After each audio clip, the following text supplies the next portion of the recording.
নির্বাচন নিয়ে কি ভাবছেন বগুড়ার নানা শ্রেণী পেশার মানুষ, সেই কথা জানাতে আমাদের সাথে এবারে যুক্ত হচ্ছেন সহকর্মী মোহন আখন্দ। মোহন, আমরা বলছিলাম সাধারণ মানুষের একটাই প্রত্যাশা একটি অবাধ, সুষ্ঠু এবং গ্রহণযোগ্য নির্বাচনের।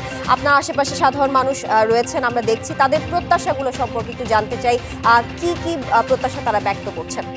তানিয়া, আপনাকে ধন্যবাদ। আমি রয়েছি বগুড়া রেল স্টেশনে।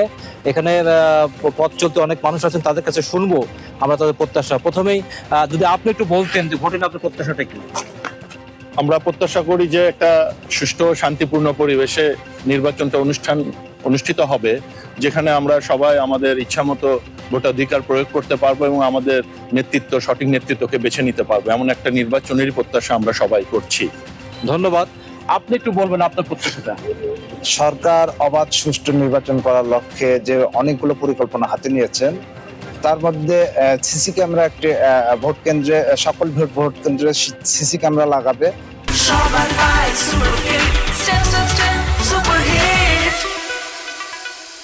তবে সরকারের কাছে আমার আবেদন থাকবে, যেগুলো ঝুঁকিপূর্ণ হিসেবে চিহ্নিত করা হয়েছে সেগুলোতে সিসি ক্যামেরা ট্রায়াল দিয়ে আগে থেকে ট্রায়াল দেওয়া উচিত।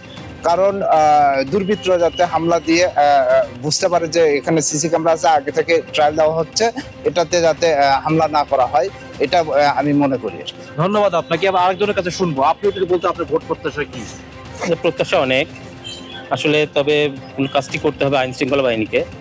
কারণ ভোটারদের আস্থা এবং ভোট কেন্দ্র সহ ভোটের পরিবেশটা সুষ্ঠু রাখার ক্ষেত্রে তাদের ভূমিকাটাই অগ্রণী।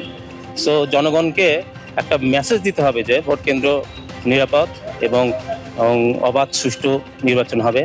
তো সরকারের কাছে এটাই প্রত্যাশা, কার্যকরভাবে আইন শৃঙ্খলা বাহিনীকে যাতে ব্যবহার করা হয় এক্ষেত্রে। ধন্যবাদ। তানিয়া, আপনি শুনছিলেন যে বগুড়া বা ভোটারদের প্রত্যাশার কথা।